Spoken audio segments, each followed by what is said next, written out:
Hello everyone, welcome back to the channel. Accounting equation में आज हम फोर्थ और फाइनल वीडियो इसकी लेकर के आए हैं। इसके बाद आपके अकाउंटिंग इक्वेशन में कोई टॉपिक बाकी नहीं है। देखिए, आज के टॉपिक में हम कवर करेंगे rules of debit and credit, यानी कि डेबिट और क्रेडिट करने के क्या रूल्स हैं, और उसके अलावा टी शेप्ड अकाउंट। ये दो चीजें हमने आज कवर करनी है। तो सबसे पहले rules of debit and credit समझेंगे। यहां पर जो रूल्स हैं डेबिट और क्रेडिट के, वो हम समझेंगे अकाउंट के बेसिस पर कि किस अकाउंट में किसको डेबिट करना है, किसको क्रेडिट करना है। तो जल्दी से पहले हम देख लेते हैं कि अकाउंट क्या होता है। देखिए, अकाउंट सिंपली दो पार्ट में बटा हुआ होता है, जिसमें एक पार्ट जो कि लेफ्ट हैंड साइड है उसको बोलते हैं डेबिट, और दूसरा जो कि राइट हैंड साइड है उसको बोलते हैं क्रेडिट। तो चार बिल्कुल सिंपल हमने अकाउंट बनाया। वैसे तो इसमें डेट, पर्टिकुलर, एलएफ, अमाउंट इस तरह से होता है, लेकिन हमने फिलहाल इसको बिल्कुल सिंपल रखा है कि डेबिट साइड में आपको एक पर्टिकुलर का अमाउंट कॉलम होगा और एक अमाउंट का होगा कॉलम। ऐसे क्रेडिट साइड में आपको एक पर्टिकुलर का कॉलम होगा और एक क्रेडिट साइड में अमाउंट का कॉलम होगा। तो इस तरह से अकाउंट बनता है। तो देखिए, पहले आप समझ लें कि दो अप्रोच है। एक अप्रोच को बोलते हैं अमेरिकन अप्रोच। अमेरिकन अप्रोच को मॉडर्न अप्रोच भी बोला जाता है। ठीक है, एक ही अप्रोच होगी। और दूसरी होती है इंग्लिश अप्रोच। इंग्लिश अप्रोच जो है, इसको ट्रेडिशनल अप्रोच भी बोला जाता है। तो ये दो अप्रोच हैं ट्रांजेक्शन्स को रिकॉर्ड करने की। तो ये जो इंग्लिश अप्रोच है, इसको हम ऑलरेडी कवर कर चुके हैं। जो हमने जर्नल एंट्री करे थे ना, डुअल एस्पेक्ट प्रिंसिपल जो था, वो इंग्लिश अप्रोच पर ही डिपेंड है। तो ये हम ऑलरेडी कर चुके हैं। तो आज हमें समझना है अमेरिकन अप्रोच को। अमेरिकन अप्रोच को समझना है तो इसमें देखिए कि जो भी जितने भी ट्रांजेक्शन है, कोई भी ट्रांजेक्शन हो, वो पांच टाइप के अकाउंट में रिकॉर्ड होते हैं। तो उसको समझने के लिए आप समझिए पहले कि अकाउंटिंग इक्वेशन में आपको बताई थी A is equal to C plus L, यानी कि asset equal to capital plus liability. तो तीन तो आइटम यही आ गए, asset plus capital plus liability. इसमें दो मैंने आपको बोला था पिछले वीडियो में, सब बताया था। दो इसमें और टर्म जोड़ दी थी, एक्सपेंसेस और रेवेन्यू। तो टोटल हो गया पांच। तो इजी रखने का हमने कहा था कि सी को इनके बीच में डाल दो तो बन जाएगा क्लियर। देखिए, कैपिटल, लाइबिलिटी, एक्सपेंसेस, एसेट्स और रेवेन्यू। तो ये पांच चीजें बनी। तो जितने भी ट्रांजेक्शन होंगे वो इन्हीं पांच में आपको रिकॉर्ड करना है। तो हमको यहां जानना पड़ेगा कि इनमें रिकॉर्डिंग का रूल क्या है। तो देखिए, पांच अकाउंट है, लेकिन एक्चुअली इनको दो कैटेगरी में रखा जा सकता है। जो ये दो हैं, एसेट और एक्सपेंसेस, इनका एक ही रूल है। और जो ये तीन है, कैपिटल, लाइबिलिटी और इधर से ये आ गया रेवेन्यू, इन तीनों का एक ही रूल है। तो बेसिकली इनको दो कैटेगरी में रख करके हम समझेंगे कि किसके क्या रूल है डेबिट और क्रेडिट करने के। तो देखिए, मैं आपको अलग अलग इनको बता देता हूं। सबसे पहले हम ले रहे हैं assets, expenses and losses. Assets यानी कि जिसमें land, building, plant, machine, furniture, cash, debtors, ऐसी चीजें आती है। और एक्सपेंसेस एंड लॉसेस, एक्सपेंसेस में आपका rent paid, interest paid, commission paid, salaries paid, ये आएगा। लॉसेस में आपका जैसे loss by fire, loss by theft, loss due to accident, इस तरह की चीजें आ जाती हैं। और बाकी इधर आएगा आपका कैपिटल, ओनर्स कंट्रीब्यूशन जो मालिक का पैसा है। लाइबिलिटी जिसमें creditors, bills payable, outstanding expenses, loans ये आते हैं। रेवेन्यू, रेवेन्यू को इनकम और गेन्स भी बोलते हैं। तो रेवेन्यू में आपका आएगा जो हमने एक्सपेंसिव बताया आपको, वो पेड देते एक्सपेंसेस। अगर आपको रिसीव हो रहे हैं तो इनकम हो जाएगी। जैसे आपका rent received, commission received, interest received, तो ये चीजें हैं। तो इन दोनों के लिए, एसेट और एक्सपेंसेस एंड लॉसेस के लिए, अगर इंक्रीज हो रहा है बैलेंस, तो आपको उसे डेबिट साइड में रिकॉर्ड करना पड़ेगा।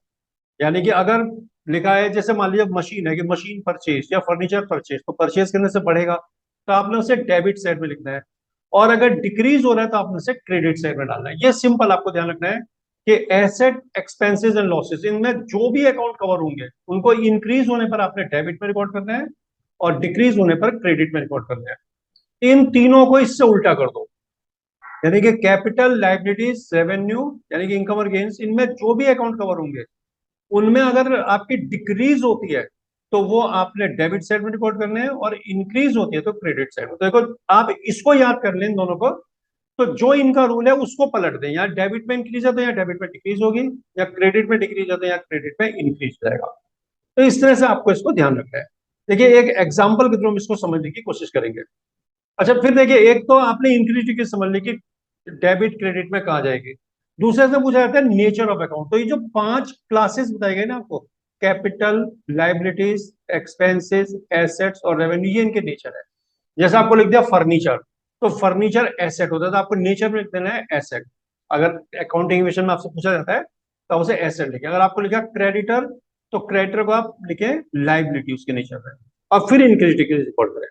तो देखिए इस बेसिस पर हमने क्वेश्चन आपके अपना रखा है। क्वेश्चन में क्या है कि where will you record increase in following accounts, also mention their nature. इन अकाउंट्स की इंक्रीज को आप रिकॉर्ड करेंगे और इन अकाउंट के आपको नेचर भी बताना है। तो हम क्या करते हैं, पहले 10 आइटम है ना, 10 को हम पहले लिख लेते हैं, उसके बाद हम इसको आराम से सॉल्व कर लेंगे। देखिए सबसे पहले आपको दिया मशीन, बिल्डिंग, लोन, पहली तीन चीजें हैं, तो हम यहां लिख लेते हैं मशीन, उसके बाद बिल्डिंग,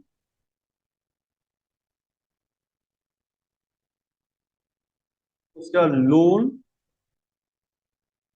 ये हमने पहले तीन लिख लिए। अब इसके बाद हम क्या करते हैं, आगे देख लेते हैं क्या दिया हुआ है इसके बाद दिया हुआ है रेंट पेड, ये हम लिख देंगे रेंट पेड। फिर है क्रेडिटर्स, पांचवें नंबर पर हम लिखेंगे क्रेडिटर्स। नेक्स्ट है कमीशन रिसीव, तो हम यहां लिख देते हैं कमीशन रिसीव।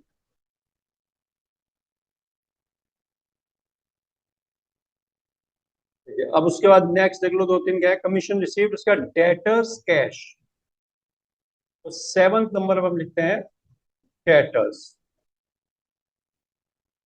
उसके बाद कैश,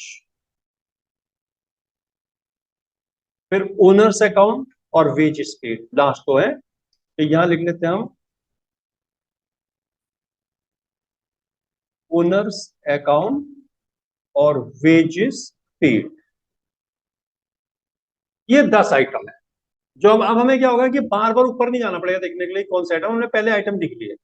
अब देखिए सीरियल नंबर, अकाउंट, नेचर और साइट ऑफ इंक्रीज। अब आपको क्या बताना है इनमें, बताना है कि इन अकाउंट का नेचर, इनका नेचर क्या है जो दिए गए अकाउंट, यानी कि ये उन पांच में से किस कैटेगरी में है, एसेट है, एक्सपेंसेस है, लॉसेज है, इनकम्स गेन्स, मतलब किस साइड में आते हैं वो पांच जो बताई थी क्लियर में, उसके हिसाब से।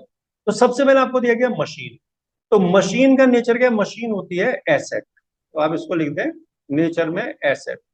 अब एसेट की इंक्रीज की साइड होती है डेबिट साइड, तो यहां लिखेंगे आप डेबिट, इंक्रीज की साइड डेबिट होगी। अगर इसमें डिक्रीज पूछा तो आप क्रेडिट लिख देना। फिर बोला बिल्डिंग, तो बिल्डिंग भी एसेट है, तो यहां हम लिख देंगे एसेट, और साइड इसकी भी इंक्रीज की डेबिट की होगी, क्योंकि एसेट तो एक ही हो सकती है। फिर आगे लोन्स, लोन्स आता है बच्चों लाइबिलिटी में, तो यहां हम लिखेंगे लाइबिलिटी।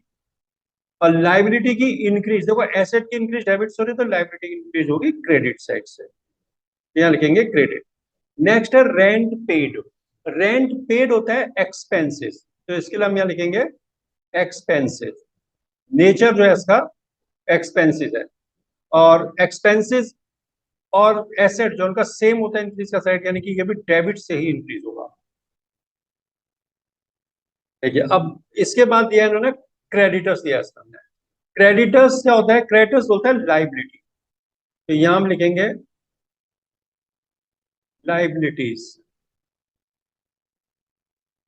लाइबिलिटीज जो है एसेट डेबिट से इंक्रीज होगी, तो ये क्रेडिट्स होगी इंक्रीज, तो यहां लिख देना हमने credit side. Commission receive, commission receive क्या है, देखिए कमीशन रिसीव रेवेन्यू आएगा जिसको इनकम भी बोला जाता है, तो आप इसको इनकम लिख दें या रेवेन्यू भी लिख दें तो कोई दिक्कत नहीं है।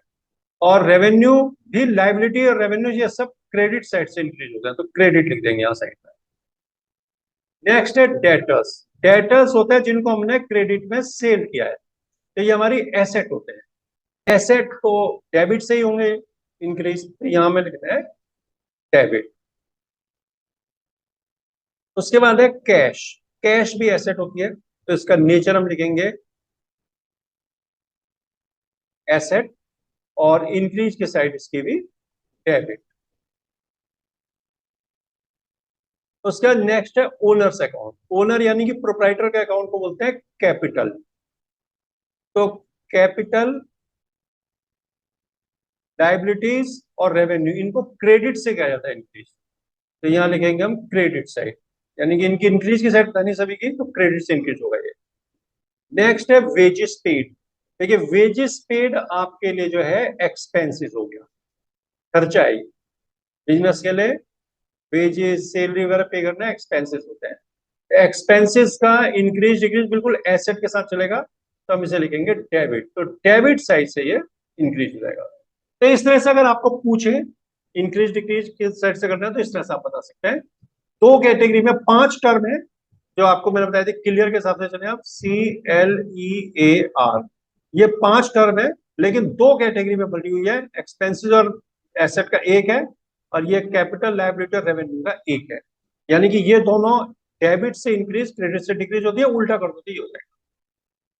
तो ये लास्ट टॉपिक इस चैप्टर में होता है टी शेप्ड अकाउंट, इसको भी समझ लेते हैं। तो सबसे पहले हम समझते हैं कि इसको टी शेप्ड अकाउंट क्यों बोला जाता है। तो देखिए आपके सामने ही हमने एक सिंपल वे में अकाउंट बना के रखा है, जो क्लियर कट ये इंग्लिश अल्फाबेट जो टी है इससे रिसेंबल हो रहा है। देखिए बिल्कुल टी जैसे ही है ना, तो इसीलिए इसको टी शेप्ड अकाउंट बोलते हैं। ये दो पार्ट में बांटते हैं, डेबिट और क्रेडिट साइड में। वो वाला अलग है कि हम अपनी सुविधा के लिए दिखने में ठीक रहता है, तो इससे इस तरह से इसमें अमाउंट के कॉलम बना लेते हैं, और फिर और पार्टिसिपेशन कर लेते हैं एलएफ एलएफ का। लेकिन बेसिकली टी शेप इससे बोलते हैं क्योंकि दो पार्ट में बटा होता है, एसेट सॉरी डेबिट और क्रेडिट। तो इसमें क्वेश्चन करने के लिए जब आपको आएगा, तो क्वेश्चन ऐसे रहेगा। देखिए ये क्वेश्चन है, साइड बाय साइड बना देंगे उसको, जिससे करने में आसानी रहेगी। Open a T shape account on furniture, T shape account for furniture and record the following on proper side. Furniture का आपको एक टी शेप अकाउंट बनाना है और इन ट्रांजेक्शन को प्रॉपर साइड पे रिकॉर्ड करना है। तो कैसे होगा, देखिए तरीका वही है जो आपको ऊपर बताया कि एसेट और एक्सपेंसिस ये एक कैटेगरी होगी, और कैपिटल, लाइबिलिटी और रेवेन्यू ये एक कैटेगरी होगी, ये दूसरी कैटेगरी है। तो अब इसमें बोले इंक्रीज, तो अब फर्नीचर बोला आपसे, तो फर्नीचर क्या हो गया, एसेट हो गया। तो इसकी इंक्रीज आप कहां लिखेंगे, डेबिट साइड में लिखेंगे। ठीक है, तो इस हिसाब से आपको ध्यान रखना है कि एसेट है तो इंक्रीज डेबिट में होगी, और डिक्रीज पूछे तो क्रेडिट पे कर देना। तो ये एक अकाउंट बना के समझते हैं। देखिए open a T shape account for furniture and record the following on proper side. तो क्या बोला आपको कि फर्नीचर की टी शेप अकाउंट बनाइए और इनको प्रॉपर साइड पे रिकॉर्ड करिए। अगर यानी कि एसेट अगर बढ़ेगा तो यहाँ लिखेंगे, घटेगा तो इधर लिखेंगे। तो सबसे पहले लिखा परचेज फर्नीचर रुपीज 80,000, 80,000 का फर्नीचर खरीदा। तो इंक्रीज इधर होगी, डिक्रीज होगी, हमने पहले लिखा है। तो देखिए यहाँ पर आपको क्या करना है, सिंपल नंबर डालिए। ये हो गया नंबर 1।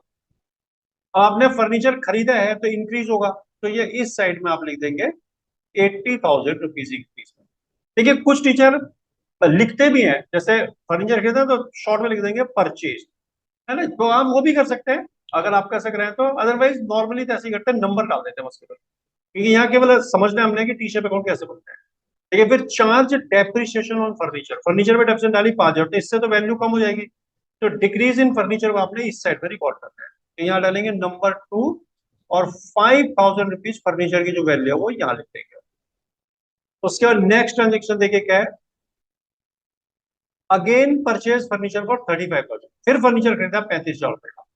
तो यहाँ पर हम ट्रांजेक्शन नंबर 3 डालेंगे, और 35,000 इंक्रीज साइड में आपको लिख देना है। ठीक है, चौथा ट्रांजेक्शन है फर्नीचर कॉस्टिंग 30,000 वॉज सोल्ड, 30,000 का फर्नीचर बेच दिया, तो बेचने से फर्नीचर कम हो जाएगा, तो इस साइड में आप लिखेंगे 30,000 रुपए डिक्रीज की साइड में। देखिए क्लियर लिख भी दिया हमने, decrease in furniture, increase in furniture, debit side में इंक्रीज, क्रेडिट साइड में डिक्रीज। बस आपको ये बचाना है, इंक्रीज होगा डिक्रीज होगा। फिर है ओल्ड फर्नीचर डिस्कार्डेड, पुराना फर्नीचर आपने डिस्कार्ड कर दिया था, खत्म हो गया था, खराब हो गया था, तो आपने उसको हटा दिया, बिजनेस अकाउंट से निकाल दिया है, तो कम हो जाएगी वैल्यू। तो 6,000 रुपीज आप डिक्रीज में लिखते हैं, डिस्कार्ड। उसके बाद में देखिए last, furniture lost by fire, आग लगने से फर्नीचर का नुकसान हो गया 15,000 का, तो ये भी आपका डिक्रीज है। तो छठे नंबर पर भी आप यहाँ लिखते हैं 15,000 रुपए। एक बार वैल्यू चेक कर लेते हैं, 15 ये 14 है, हम इसको 14,000 कर लेते हैं। तो ये हमने सारी रिकॉर्ड कर ली, इंक्रीज डिक्रीज जो जहां की थी। अब हमें क्या करना है, इनका टोटल कर लो पहले। देखिए इधर हमने टोटल किया इसका, और यहाँ टोटल करेंगे इसका, फिर देखेंगे कौन सी साइड बड़ी कौन सी साइड छोटी। 80 और 35 आपका हो गया 1,15,000। उसके बाद 14 और 6 20, 20 और 30 50, 50 और 5 55,000। ये इस साइड का है।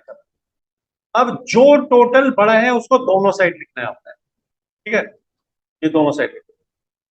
और उसके बाद जहां पर अकाउंट क्लोज होता है वहां पर दो लाइन खींच देते हैं ऐसे। ये आपको बता, इससे पता चल जाता है कि अकाउंट यहाँ पर क्लोज हो रहा है। ये हम यहाँ पर खींच लेते हैं, ये दो लाइन खींच, ये अकाउंट क्लोज हो जाएगा। तो ये 1,15,000 जो बड़ा टोटल है, उसे आप दोनों साइड लिखे और छोटी साइड में जितना डिफरेंस है वो लिख देंगे, जिससे बैलेंस हो जाएगा। इसको बैलेंसिंग ऑफ अकाउंट में बोलते हैं। तो देखिए 155 में से अगर आप 55,000 निकाल देंगे तो आपके पास बचेगा कितना बचेगा, देखिए 150 में 15 निकालेंगे तो 60,000 बच जाएगा आपके पास। 60,000। तो इसको हम लिख देंगे लास्ट में बैलेंस, C/D लिखते हैं कैरी डाउन, जहां पर अकाउंट क्लोज होता है वहां कैरी डाउन लिखते हैं। तो इस तरह से आप बहुत ही सिंपल तरीके से टी शेप अकाउंट बना सकते हैं। केवल आपने नंबर डालना है ट्रांजेक्शन का, और अगर इंक्रीज हो रहा है तो एसेट के केस में डेबिट में, और डिक्रीज हो रहा है तो एसेट के केस में क्रेडिट में लिखना है। लेकिन अगर लाइबिलिटी है, कैपिटल है, या रेवेन्यू है, तो आपने अपोजिट साइड में कर देना है, यानी कि उल्टा कर देना है, इंक्रीज इधर आ जाएगी, डिक्रीज इधर आ जाएगी। तो इस तरह से आप इनको आसानी से कर सकते हैं। देखिए अगर आपको कोई भी प्रॉब्लम हो तो एक व्हाट्सएप नंबर फ्लैश कर देते हैं इसमें, आप देखिए अभी नंबर एक फ्लैश हो रहा होगा, उस नंबर पर आप हमसे कांटेक्ट करिए, अपनी कोई भी क्वेरी हो तो मैं भेजिए, हम उसको आपको सॉल्व करके दें।